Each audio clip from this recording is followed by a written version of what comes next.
Lorsque nous recevons la parole, Dieu suscite des circonstances pour nous introduire dans l'expérience de chaque parole reçue.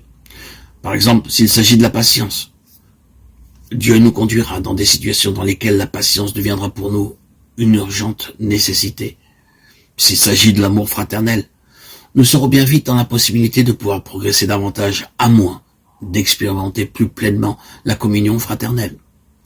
Le fait d'entendre simplement la vérité et de la propager de nos lèvres ne prouve pas que nous ayons l'expérience de la parole que nous avons entendue.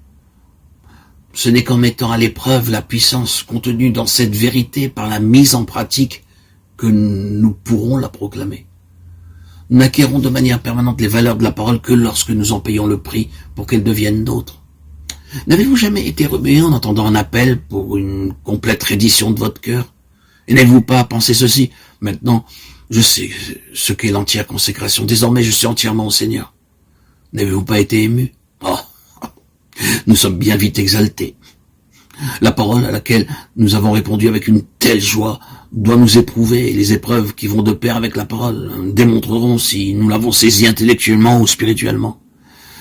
Si nous l'avons reçue superficiellement au niveau de notre âme, nous ne pourrons pas résister face aux épreuves, aux tribulations qui suivront son sillage. Mais si la parole a trouvé place dans l'esprit, des difficultés ne feront que l'enraciner plus profondément dans notre vie.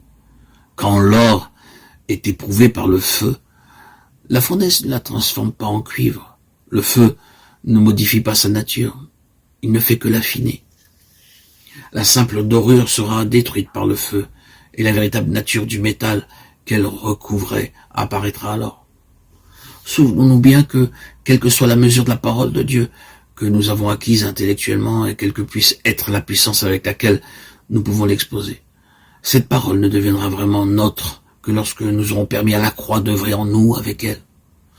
Je dois vous avertir que la lumière de Dieu brillera bientôt dans votre vie, et son éclat éprouvera la réelle profondeur de votre expérience. Le soleil ne peut porter atteinte à la croissance qui étend ses racines dans les profondeurs de l'esprit, mais en sera tout autrement à l'égard de tous ceux qui manquent de racines. Toutes nos déclarations entières consécration à Dieu, toutes nos pieuses prières et nos professions de foi publiques manifesteront alors leur réelle valeur. Beaucoup, hélas, de jeunes chrétiens se sont élancés sur le chemin de la croix avec beaucoup d'espoir, d'espérance, de force et d'énergie.